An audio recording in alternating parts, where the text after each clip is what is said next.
Okay, we're going to go ahead and get this started.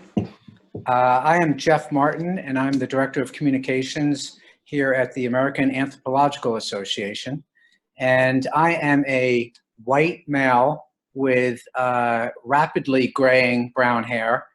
And just like a lot of you, I am actually reporting from my kitchen rather than in my office. I want to welcome you to our webinar today. This is part of a series of webinars that the American Anthropological Association has been hosting and will continue to host throughout the pandemic. I would like to point you to, we've done several webinars in the past, including responses from around the globe, fear, stigma, and steps forward, and also one on online learning, how to engage students online. You can find these on the AAA website if you'll look at our webinars page, or specifically, I'd like to point you to our COVID-19 resource page, which can help point you to the right resources. Today with us, we have, let me welcome you first of all to More Than Models, the Media and the Economy at a Time of COVID-19. And today, we are particularly thrilled to have with us Dr. Gillian Tett. Dr. Tett is a journalist for the Financial Times and a columnist, and also she serves as the chair of the editorial board there. Gillian is actually known for, she is one of the journalists who first gave us an early warning of the financial crisis that was looming back in 2007. And today she's going to give us insights on can we expect more of the same? Also how the media is reporting the pandemic right now. We love her for all of that, but we particularly love Gillian because she's an anthropologist. And she's going to show the lens, focus the lens on the situation at hand, but more importantly, provide the proverbial mirror up to us as anthropologists and how we're covering the pandemic, and perhaps maybe even how we could be covering it a little bit better. So Gillian? Thank you very much indeed, Jeff, and good morning or good afternoon to all of you who are watching at this time. It's an enormous honor and pleasure to have a chance to talk to anthropologists. I am a white female. I'm sitting at home recording this. I have blonde hair, although the longer I stay at home, the more it's going to go brown with my roots. So it's great to be here.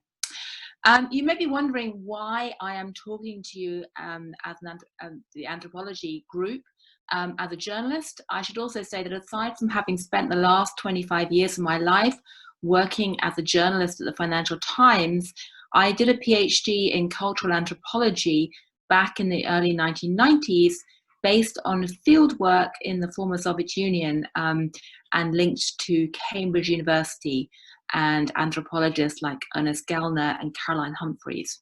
So I've always had a hybrid perspective on life, trying to draw my anthropology background to help inform my work as a financial and economic journalist. And if I'm looking a bit exhausted right now, it's because I've been up since the crack of dawn, writing a column about what's happening to American debt levels, but also looking at an absolute tsunami of bad economic news. First up this morning, we had the news that the unemployment jobless claims in America, we've had another 6.6 million of those in the last week, which takes the total jobless claims in the last 3 weeks to 16 million, which is the same level that we had in 2 years of financial crisis back in 2007 and 2008. Just after that, we had extraordinary news from the Federal Reserve talking about a $2.2+ trillion lending program, emergency program. It's unrolling because it's so worried about the scale of the economic downturn from the coronavirus pandemic. Then we had the International Monetary Fund, Kristalina Georgieva, who the IMF managing director, coming out and telling us that they are going to be revising their outlook for the 2020 economy, global economy this year, sharply downwards. Just 2 months ago, before this hit, they were expecting to have 3.3% global growth. They haven't given a number for what they now expect, but it's going to be bad. And they came out with a series of absolutely astonishing numbers, such as the fact that they estimate the total level of stimulus coming from governments thus far is going to be about $8 trillion. And perhaps most important of all, they reckon that we're going to have around, or we have had about $100 billion worth of capital flight out of emerging markets because of investors in the West being scared about what's going to happen to the global economy, and particularly the emerging markets. And I should point out that three times the scale of capital flight we saw back in 2008. And last but not least, we've also had, in this litany of gloom, some data coming out from the Institute of International Finance in Washington just yesterday, which is, unlike the IMF, they've actually put a number on what they think is going to happen to global growth this year, and they're revising their global GDP growth in 2020 down to minus 2.8%. That means they expect the first global contraction, it should be said, until World War II.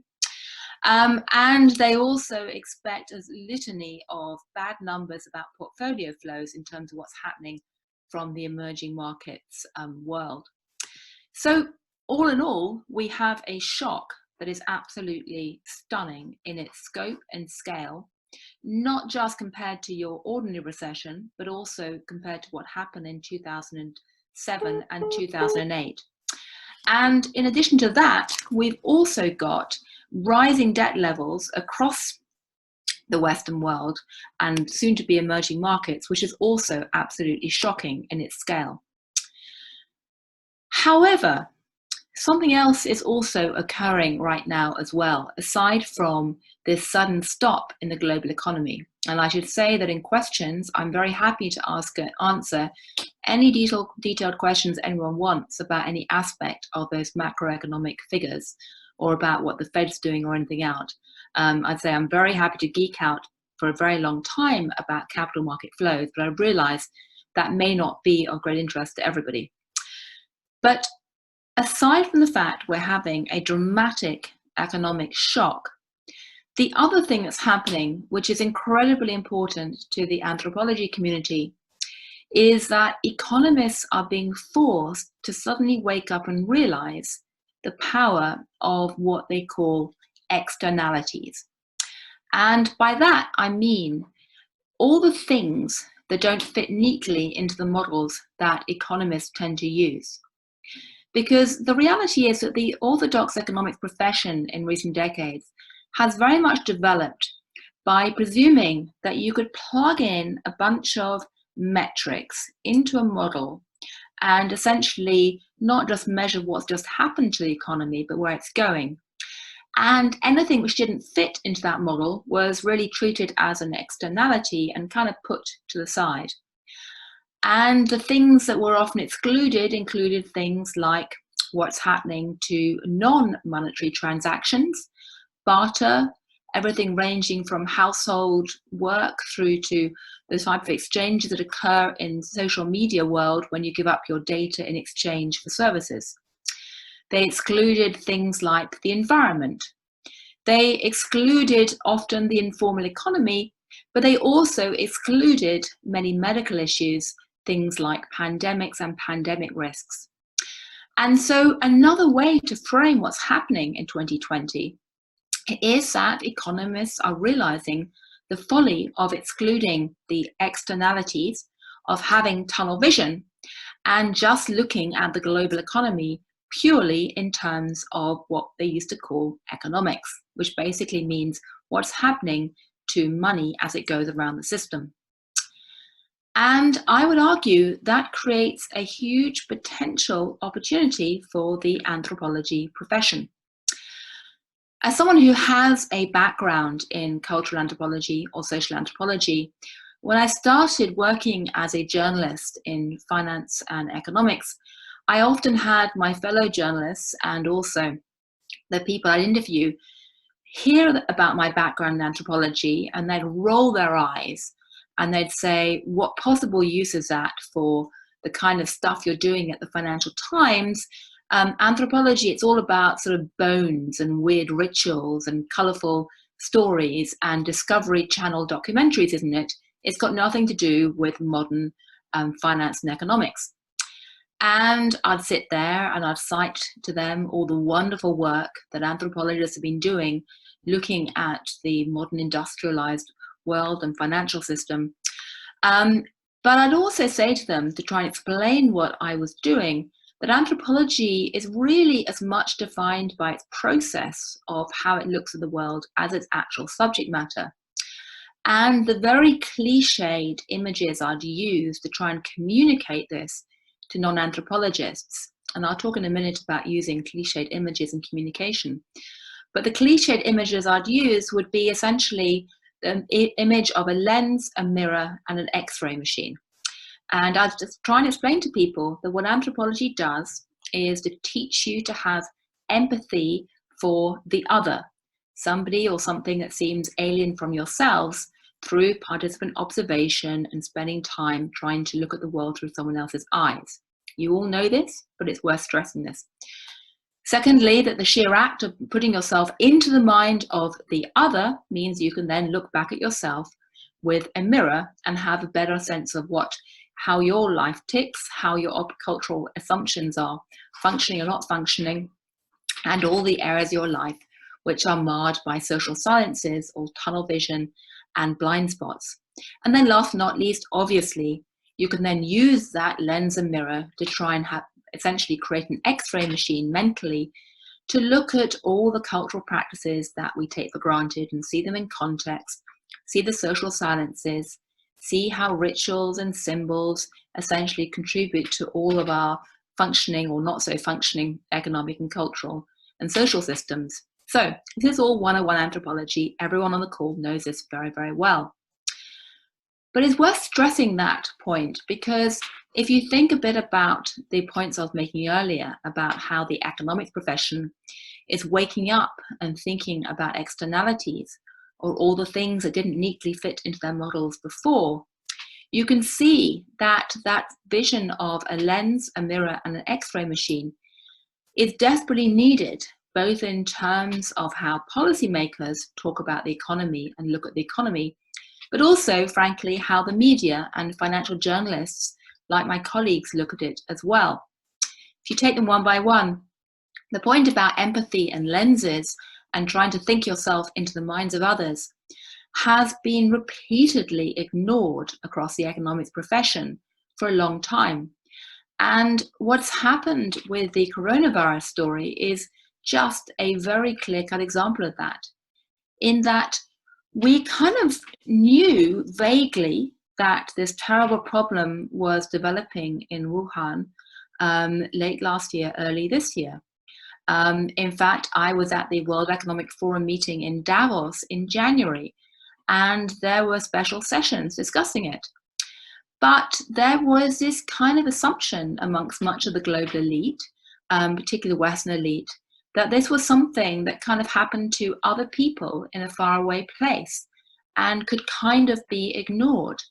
There's not a lot of empathy for your average victim of an emerging market pandemic amongst the global elite, because for the most part, they've never absorbed the 101 lesson of anthropology, which is to try and walk in someone else's shoes and look at the world bottom up from the grassroots. And certainly as far as many of the economists are concerned, there really wasn't a lot of interest at all in terms of factoring in what was happening in the other place of Wuhan early on into any of the economic models. In Davos in January, model after model, presentation after presentation was essentially depicting a picture of the global economy in 2020 that was going to continue to boom on a dramatic path. And there was a tremendous amount of optimism. And it was very telling that the World Economic Forum does a survey every year of the Davos group asking what the major risks are that they see for the next year.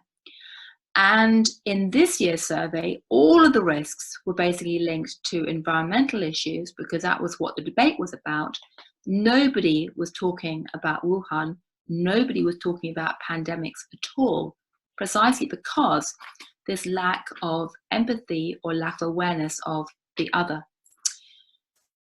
Another area, if you think about the mirror, is that if you extend that analogy and start asking questions like, why is it that we're now suddenly discovering that the Western medical systems are completely unprepared for something like this? You once again start getting into questions that have been almost entirely ignored from the public debate, like what is the issue, why don't people look at, say, how funding in the private sector, pharmaceutical sector works when it comes to creating incentives to invest in infectious disease research? Why haven't people been looking in detail in the public sphere at questions about funding for government institutions?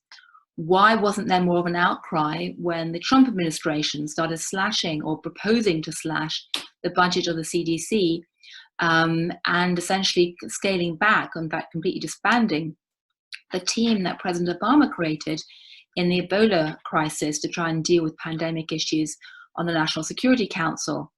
There's been an extraordinary paucity of debate. And as I said, there's been extraordinary lack of discussion about how this could impact the economic outlook and scenarios as well.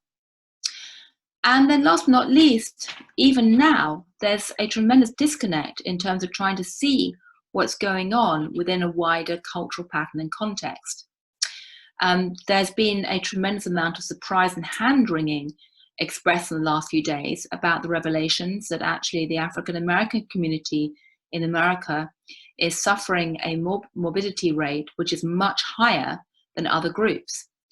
And much of the time people are talking about this with surprise, as if suddenly they're looking at the different outcomes in healthcare systems and the different conditions for the first time. Again, this is an area where anyone who's been working in the field of medical anthropology or anthropology in public health systems could and should be standing up and talking loudly about the trends that have been developing for a very long time. And when you come to other more cheerful aspects of what's happening in terms of the wider economic picture going forward, there's a whole slew of areas to do with how technology and the shock of having to stay at home is remaking our rituals, remaking our sense of identity, remaking concepts of stigma, community, all of these issues which are absolutely mainstream analysis to anthropologists, but haven't been mainstream analysis for many of the economists and policymakers, but are going to be increasingly important when it comes to looking to the future. Because the other point that I think has become out very, very clearly, coming back to the issue of externalities, is that just looking at economic growth and performance in terms of GDP data, inflation statistics, all the short-term metrics that we've tended to use to judge the economy is going to be increasingly questioned. That was already partly underway in the last year or so. Increasingly, companies are facing pressure from shareholders and investors to start redefining their mission as companies much more broadly. And you're seeing increasingly in the financial markets, financiers were starting to talk about money and returns and investment with a much bigger lens than just in terms of profits. But I suspect that one of the consequences coming out of this crisis is that we're going to start to see a recognition that just chasing after growth at all costs with a tunnel vision is not the only game in town, that actually those externalities matter in a much wider sense. And we need to start rethinking not just how we look at economics, but what kind of economic targets we're chasing much more widely as a society, and potentially asking more, not just from corporate leaders, but policymakers as well. So that's a long-winded way of saying that in many ways, this is an incredible moment for the anthropology perspective to be plugged into the wider discourse. And I'm very hopeful that this can happen. There are some big impediments. One of them is the fact that the media is one of the groups that are likely to suffer as a result of what's going on. Yes, as a result of the crisis, we've all seen that there's been a dramatic explosion in demand for news. We at the Financial Times have seen the so-called engagement rate, which means how many people click onto our stories, how many people are signing up and subscribing, go through the roof. But the reality is that in today's world, most media companies rely on other sources of revenue like advertising and events, and that is collapsing. And a world where essentially the media is short of resources is a world where journalists don't have a lot of time to think, to explore, to essentially go out and look at alternative visions or even be reflective. Journalists today are often like hamsters on that proverbial treadmill, just churning out stories day after day. And in that situation, it's incredibly easy to fall prey to cognitive capture, to take the path of least resistance, to cover economy through the lens of economists, because there is an enormous machine devoted to pumping out information, which essentially fits that cultural model and fits what journalists have traditionally needed. But there are new exciting ways for anthropologists to get their voices out. I'm a huge fan of the magazine, the publication Sapiens, which has been covering some really interesting aspects of the crisis from an anthropological perspective in recent weeks. I'm a huge fan of The Conversation, and if any of you haven't yet seen that, I'd urge you to look at it, because that's a really innovative website which is taking academic research from all types of disciplines and trying to essentially present it in bottled form for journalists, busy journalists who don't have time to read academic journals, and ensure that those ideas get floated up. And I'm delighted to say that some anthropologists have actually been tapping into The Conversation. I'd urge many others of you to try and reach out to them and try and make sure that your work gets surfaced, because at the moment, that's one of the most effective ways that you can really engage with a much wider audience and get, as I say, busy, time-pressed journalists to actually see what you're doing alongside all the work that's coming out of economists, psychologists, historians, scientists, and other areas of social science. I would urge you in some ways to think about how you try and communicate whatever areas of research you're doing for a wider audience. Having been both an anthropologist and done a PhD and then gone into journalism, I'm keenly aware that trying to communicate with a wider audience as an anthropologist involves a lot of compromise. If you're an anthropologist, you're trained to be very humble, to work slowly, to be very diligent and thorough, to try and look at all the nuance and all the different sides of a story, and to shy away from easy cliches or, if you like, stereotypes. In fact, your role as an anthropologist is often to deliberately puncture the stereotypes. As a journalist, you're trying to communicate quickly to a very large number of people. And in a sense, you're engaged often in what I call a game of linguistic dominoes. And by dominoes, I don't mean dominoes in the sense that they're all toppling over one by one. I mean that if you visualize a domino in your mind and think that one half is one number, one half is another, what you try and have to do as a journalist is to try and give one half the domino that fits with someone else's domino to make sure they actually recognize and read the content you're about to give them, and then hopefully give them the second half of a domino which takes them somewhere else. And doing that, I'm afraid to say, involves compromise. Sometimes as a journalist, you have to simply use short headlines that inevitably seem a bit stereotyped. You have to use cliches, you have to use tools and ideas which may make many anthropologists wince. And I fully recognize that some anthropologists may feel just don't want to reinforce those negative aspects of the media by taking part. But for my part, I'd argue quite strongly that we live at a time when social science has never been more important. What's happening with the pandemic right now is very much showing most immediately the power of medical anthropology.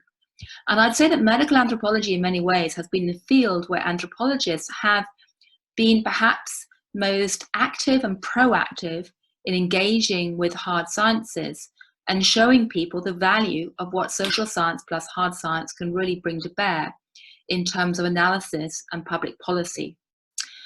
And the way that medical anthropologists are informing not just our analysis of what's happened in terms of past pandemics, but also contributing to debates about how to actually try to deal with controlling pandemics going forward and handle the public policy responses, is in some way a model of how to take anthropology ideas, make them practical, communicate them more widely, and get anthropologists to have a seat at the table.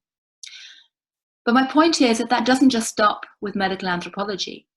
The fact that medical anthropology or the pandemic has put medical anthropology on the map should now be used to essentially put anthropology on the map in many, many other disciplines too, whether it's law, finance, business, media, public policy, or, to go back to where I started, economics. Because there are so many areas where having that wider lens, mirror, and X-ray really can help with making sense of what's happening today. I say that with a vengeance because, in fact, back in the early part of the last decade, when I was running the capital markets team at the Financial Times, I very much used my anthropology perspective to try to make sense of debt markets. In particular, Jeff very kindly mentioned that I was one of the first journalists to really foresee the looming debt crisis. And I did that primarily because early on in my time on the financial markets coverage side of the FT, a colleague asked me to draw up a memo looking at all the areas of the financial and economic system that I thought we as journalists should be trying to cover. And I treated it almost like an exercise from my days doing fieldwork in Tajikistan. And I said, well, okay, imagine if I crashed into the Wall Street or City of London cultures today and tried to draw a map of what was going on. How would my map of what I thought I could observe match up with how we talked about it as journalists? And the exercise of doing that showed me that not only was it very hard to see what kind of financial flows were going around the system at the time, but also more importantly, there was a huge disparity between what was going on in terms of the stories that journalists covered about what was then the financial system, which were mostly about equity markets, and the parts of the financial system that really mattered, which were primarily the debt markets and the credit markets. And that simple observation, which very much came from my anthropology research, very much came from an appreciation of the work of people like Pierre Bourdieu, looking at social sciences, really helped to make, I think, the journalism richer and more insightful. I would be lying if I said if I knew exactly how that type of focus on social sciences is going to help me or us at the FT cover the current crisis more insightfully. But I would simply leave you for the moment by saying that externalities really, really matter. Externalities is where anthropology is very powerful. We are heading towards a brutal crisis for the rest of the year. I very much hope that we can recover, but we won't recover without not just throwing a lot of money at the system, but by also rethinking how economics and economists imagine the economy. And therein lies not just a tragedy for many people today, but also, I hope, very much an opportunity. So I'll stop there. I'm very happy to talk about anything I've spoken about at all. And I see there's a number of questions already coming up. So please do ping the questions over. The last thing I will say, by the way, is that if any of you are doing interesting research on what's happening, not just in relation to the current coronavirus, but also more broadly, that you think certainly we at the FT should know about. I actually do write 2 columns a week. My day job is that I oversee the editorial board for the US, but I also do write 2 columns a week. One of them actually does expose a lot of anthropology wherever I can. I've written in recent weeks about a number of anthropology and pieces of research from the anthropology world. I'm always very, very keen to hear new ideas. So do feel free to send over anything you'd like. My email address is gillian.tett@ft.com, but if you Google me, I put my real email address at the bottom of my columns. I have a Google footprint the size of an elephant, so I'm very easy to find. Anyway, over to any questions and any criticisms. Thanks so much, Gillian. I appreciate that. Let's see, the first thing I wanted to address, someone made an observation. It wasn't a question, it's an observation, that in addition to the African-American community, the Latino community is being hard hit, but we're not really hearing about that at all. Does that go towards how the journalists are covering it, or is it also a matter of data that's being made available? I think you make a great point there, and it's actually, I should have mentioned that. I'm actually taking part at the moment in a weekly webinar aimed at the Hispanic community in America. If any of you are interested in that, I can tell you the details.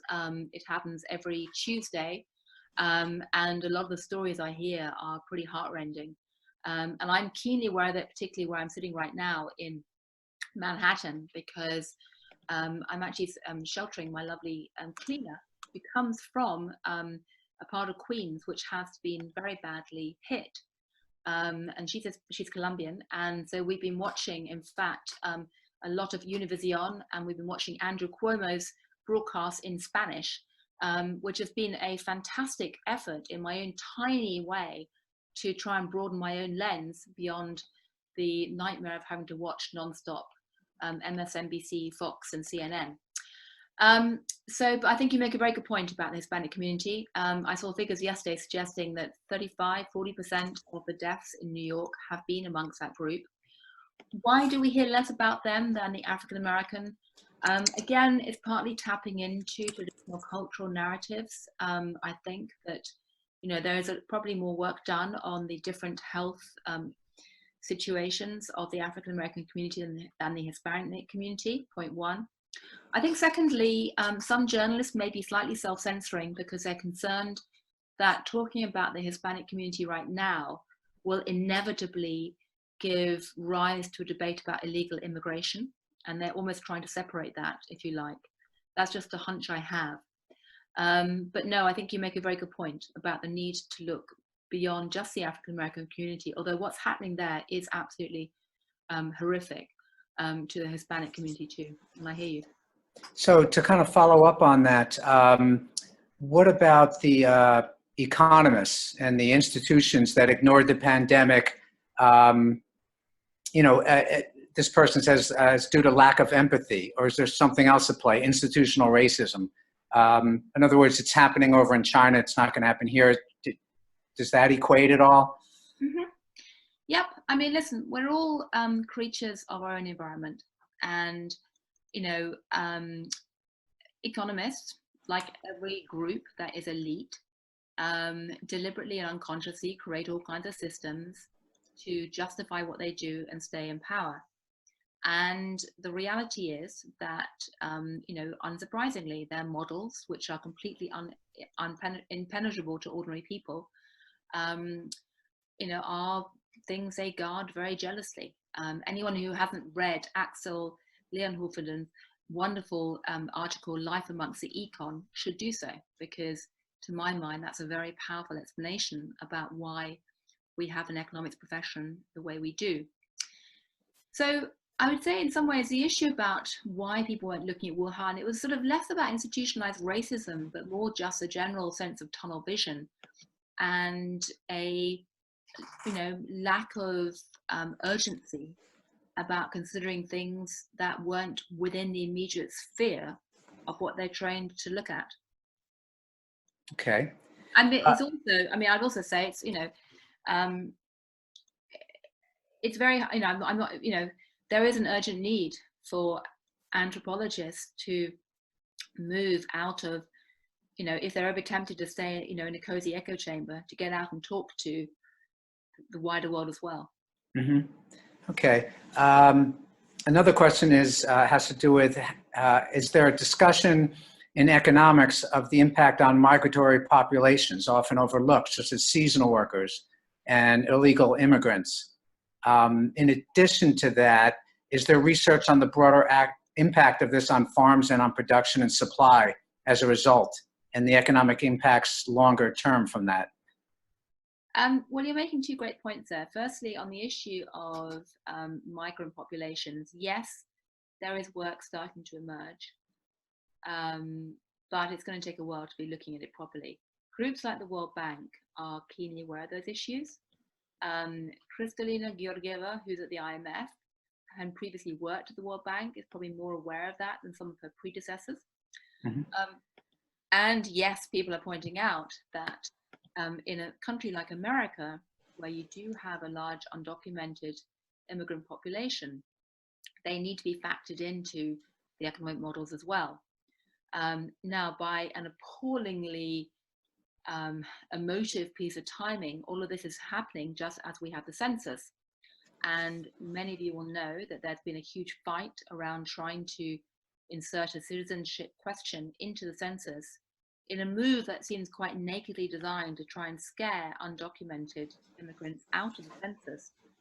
And people like Dana Boyd and many others have been trying to highlight the significant dangers this poses in many, many ways. I mean, if there was ever a time that you need to be counting everybody in a country rather than just citizens, it's now. And more broadly, if there was ever a time when even elites have been forced to recognize the simple truth that humanity exists as a chain, that we live in a world of increasing globalization, which is creating contagion in every sense. And if the weakest link of the chain is ignored, we all suffer when that weakest link snaps. That time is now. And pandemics quite literally create a realization that the weakest link of that chain matters. And what happens to undocumented immigrants if they get sick matters to us all. That realization is slowly coming down the tracks. But I'll be honest with you, the first phase of the economic panic and crisis was absolutely presented very much in terms of what's happening to the Western world. What does that mean for America and Europe? And the emerging markets were not top of the radar. And, I have been arguing with my colleagues, or pointing out to my colleagues at the FT, at what I call the FT Brains Trust, the editorial board, really from day one, that we have to be focusing attention on this absolutely astonishing, shocking emerging market capital flow, outflows. It's 3 times, as I said earlier, anything we saw in 2008 or 2009, which translates into huge destabilizing risks for those economies and huge potential pain for millions of people around the world. And yet, for the most part, although we've written about it on the FT a fair amount, it's barely made any of the mainstream news in America at all. And that's, again, another sign of the imbalance in the coverage. That more or less leads to this question. To what extent and in what ways has the Financial Times been covering the changing patterns in foreign aid, and how the changing patterns in foreign aid may affect investments in strengthening health systems regarding lower income settings? Well, we have to a degree. And by the way, one thing I forgot to mention about the last point was the last point question also mentioned about food. Food is something that, again, hasn't been really covered very much, food supply chains, in the first wave of covering this crisis in the Western media. My prediction is that it's going to become increasingly important in the coming weeks because we are already seeing, shocks to the food supply chain, and that's going to create potential inflationary pressure. It's obviously, again, going to create a lot of hardship and pain for millions of people. So I think that's going to become increasingly important. And again, that's an area where anthropologists can add a lot from grassroots bottom up. coverage. In terms of, sorry, the question you just asked, Jeff, where I got sidetracked about talking about food. Oh, aid, foreign aid. For Yes, foreign aid, yeah, for health systems, healthcare systems. Yeah, we have written about this a fair amount. We had a newsletter on healthcare for a long time, which wrote about this. We're almost the only one in the market. And we were actually sponsored by the Gates Foundation because there's been almost no coverage of these issues in the mainstream media. I mean, a group like the Gates Foundation is very frustrated by the lack of attention, and they're trying to find ways to support more coverage of this. We covered a bit at the FT, something which I launched myself last year, in the middle of last year, was, I'll show you a little flyer for this, something called Moral Money, which was a newsletter and a web page at the FT, which looks very specifically at sustainability issues and how Western investment flows and financial companies and businesses are increasingly waking up to doing more than just making money and serving shareholders and earning profits, and trying to take a wider lens. And as part of that, you know, there has been more focus on using Western financial resources to private sector resources as well as public sector resources to, you know, invest in healthcare systems in developing markets. But the answer is, it's something we haven't covered nearly enough, and we should. And I actually have a column which went up yesterday on the FT writing about this very issue and about the sheer complacency and naivety and lack of interest and frankly arrogance on the part of most Western elites towards issues like immunizations and antibacterial resistance. You know, we've had such comfortable lives, most of us take this for granted most of the time, and we need to find ways to wake up and appreciate them, appreciate these innovations and invest in them in the developing markets and the West. And maybe if there's a silver lining of what's happening today, they will actually puncture that complacency. Okay. Someone made a comment, but I want to bring it up so maybe you can clarify. They said that the realization about the weakest link of the human chain by elites, it doesn't fit with the massive capital flight that you had mentioned from the emerging economies. No, what I meant was basically, you know, are people going to not have that capital flight because they think it's going to hurt the emerging markets? No. At the moment, if you're an investor, if you're in charge of an investment fund, you're basically trying to repatriate your money, get it out of loss-making sectors as fast as you can to essentially preserve your own position. But the point about the weakest link in the chain is really about policymakers and about people who we're talking to through this Moral Money newsletter and website, and a recognition that if you ignore the problems faced by the weakest link, it can rebound to hurt us all. Yeah, okay. This is an interesting question, observation. They write Simon Cooper at Financial Times, in parentheses, plainly under the influence of his late father, an anthropologist, wrote a bracing column last November where he likened the Tory Brexit drive to a cargo cult. I've been wondering, is something like that in play now? Amid a sort of panic denial of mortality, denial of viral reach, and impulses to hide economically. What do you have to say about that? Well, what I have to say primarily is I think there is scope for some fantastic anthropology research right now on these very issues. When I talked about the Life Amongst the Econ essay, which I still absolutely love, and if anyone's watching and hasn't read it, go online and find it. You know, I love the way they use this kind of cultish approach towards economic models to explain what's happening with the hierarchies of economists. There's been a whole host of excellent work done by anthropologists looking at financial market practices and systems, where, you know, there's a whole, you know, Karen Ho, Caitlin Zaloom, Douglas Holmes, all of these people have done fantastic work looking at how you can try and make sense of financial institutions through that lens of anthropology. What's happening right now is that essentially the West is suddenly waking up and confronting issues to do with mortality and death, which for the most part, it hasn't been culturally acceptable or even felt necessary to talk about directly. Time horizons are being remade almost overnight.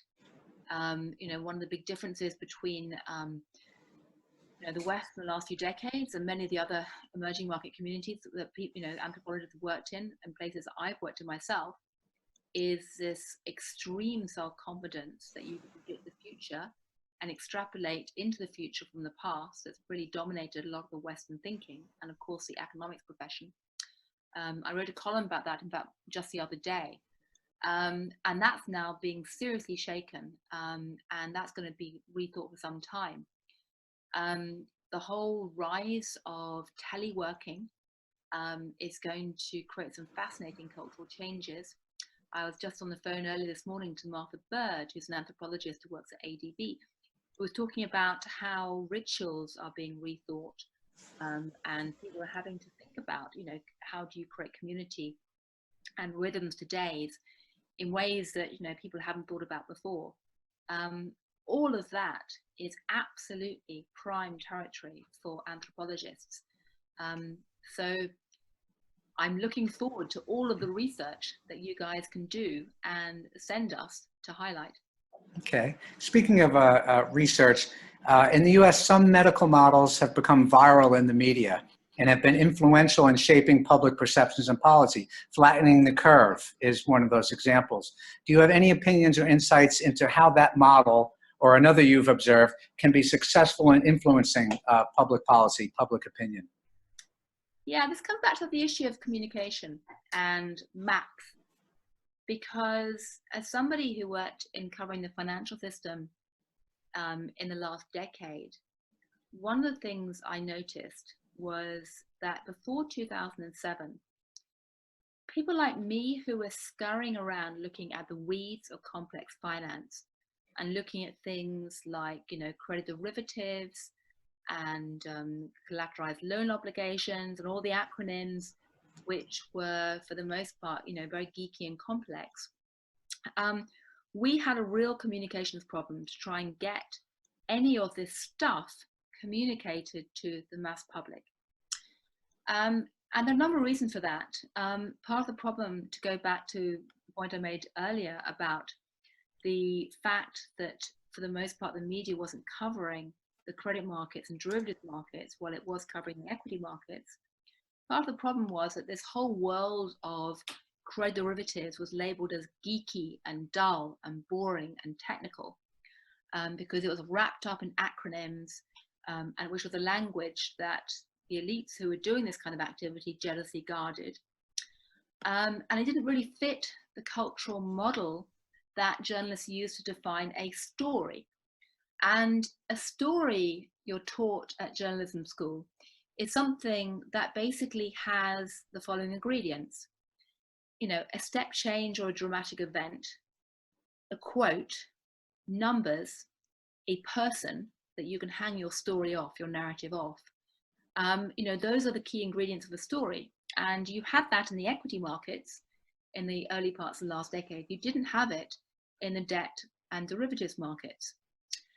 And on top of all that, when I wanted to try and write about this murky world, there really wasn't any kind of linguistic labels I could use that would quickly communicate it, or even any charts or maps that would communicate it either. That changed dramatically in 2007 when one financier invented the term shadow banking to basically describe all the things that were happening before, which were essentially described using acronyms like CDO, CDS, ABCDS, all this kind of stuff. Suddenly, when I heard a word like shadow banking, I could go to my front page editor and say, we've got to put this on the front page because it sounds dramatic. But similarly, when financiers finally in 2007 and 2008 started to create charts which showed the pricing of some of these derivatives in a chart, and there was a particular series called ABX, another acronym, which was suddenly published for the first time in 2007. Again, I could put that on the front page of the FT, and everyone kind of went, wow, that's extraordinary. And they kind of got the story. It started to meet the journalistic definition of a story. And I say that because, firstly, if you are an anthropologist and you're trying to communicate what you're doing to the public, even if you hate compromise, you need to think about those points, about how you communicate what you're talking about. But more immediately, when it comes to the medical models right now, you know, for ages, we've kind of vaguely known there's been this kind of pandemic issue floating around, and there's all these complicated acronyms and jargon words out there in the medical profession describing this. But most people have got no idea what it actually meant, and it's been very, very hard to put on the front page. What's helping us to put on the front page now is not just the immediacy and the severity of the crisis, but the fact that at long last we actually have some words and linguistic labels, and we have those models like flatten the curve and things like that. And that's helping to communicate the story. Now, every time you create that map, those nice linguistic phrases, those images, you then, of course, start creating another set of stereotypes. And the power of anthropology is that you can then eventually start to analyze and deconstruct the stereotypes and point out their shortcomings and point out all the things that are ignored in those stereotypes and those maps as well. That's what anthropology does at its best. However, maps and models are very useful. And one other cliche that I'll use just to communicate this, which again, when I'm trying to explain to my journalistic colleagues why anthropology matters, and once I've given them the lecture about, you know, lens, mirror, X-ray machine, the other image I use a lot, which kind of gets a message across, is that as a journalist covering finance and economics, I never argue that we should throw away economic models completely, or big data, or science, or things like that. But what we should do is treat them like a compass in a dark wood at night, which is, if you have a compass, it can give you quite a good sense of where you're trying to go in the dark. But if you have a compass, you need to recognize that true north can change sometimes. And you also need to recognize that if you try and walk through that dark wood, just looking down at your compass all the time and only looking down, you will walk into a tree and bang your head or fall off a cliff. Anthropology gives you lateral vision and the ability to actually look beyond your compass. And that's essentially, as I say, what's needed right now. Okay, perfect. You know, that does lead into a question actually coming from Chip Caldwell, who is with Sapiens. And again, I do invite everyone. I love your publication. Yes. I do invite everyone to go to www.sapiens.org and check out. It's perfect for anthropology writing for the public. And he actually asked, what recommendations do you offer for anthropologists who have never written for a broader public, but would like to? Well, ask Sapiens first. And by the way, I totally salute what you've been doing. As you may have noticed, you did that wonderful piece on masks, amazing piece on Sardinia and the music culture, which I'm going to be picking up in a column soon. I mean, I think what you're doing is just fantastic. Okay, so if you're trying to write for a broader public, point one, think dominoes. Can't stress that enough. You've got to think about who your market is, who are you writing for, and what would they actually connect with or recognize from what you're going to say. And yes, you may need to tap into one of their stereotypes or something in the news or something you can later go and deconstruct, but you cannot go to people who've never heard of anthropology and immediately launch into your deeply nuanced, brilliant discussion of reflexive cultural analysis. It ain't going to work. Point one, think about that domino, find a way to tap into your audience. Point two is if you can, add a tiny bit of personal touch. Don't attack your audience up front and make them feel guilty. Do try and find a way to connect with them. And then point three, just try and show the power of what you're arguing. Use simple language. Again, academic writing tends to be very different from journalistic writing. In my own case, when I went from being an anthropologist to being a journalist, which I kind of did by accident, I was doing my fieldwork in Tajikistan. I was there in the last year of the Soviet Union. Soon after I left, my research went from anthropology to history because the Soviet Union broke up and there was a very brutal, very tragic civil war. which has shattered the people I'd been studying. And so I actually started working as a journalist primarily for human rights reasons and to try and draw attention to what was going on.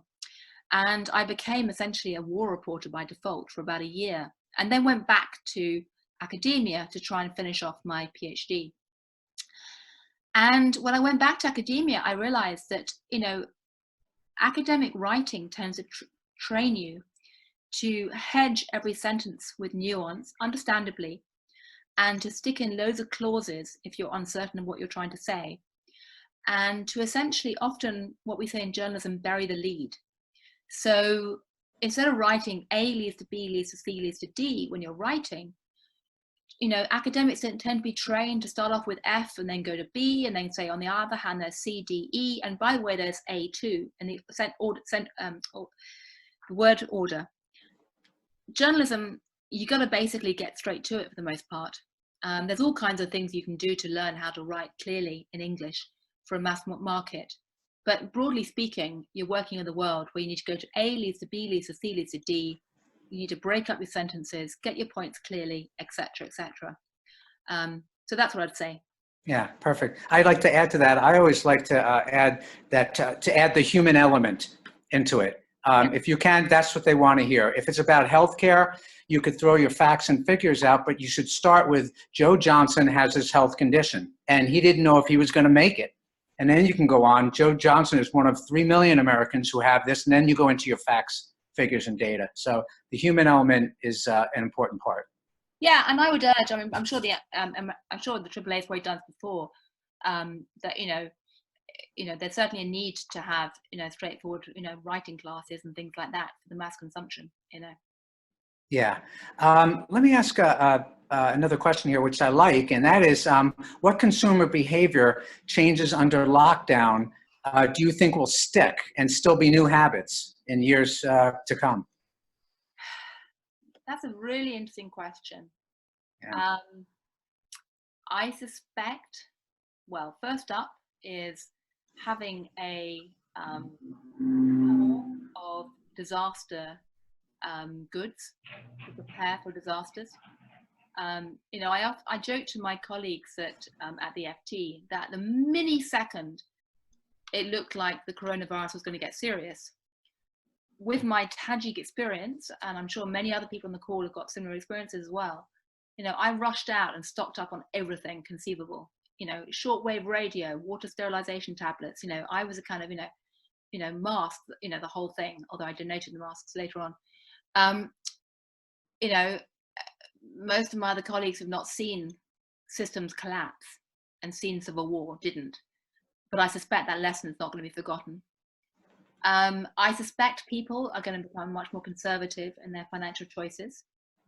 I would suspect that, you know, the crazier aspects of consumer culture we've been living through in the last few years may be increasingly questioned. That was already underway before all of this. You know, we've already seen millennials having a very different attitude in consumer culture to, you know, crusties like me, Generation X. Again, we've written about this a fair amount in Moral Money. It's a very interesting question for me about what this is going to do to the sustainability revolution.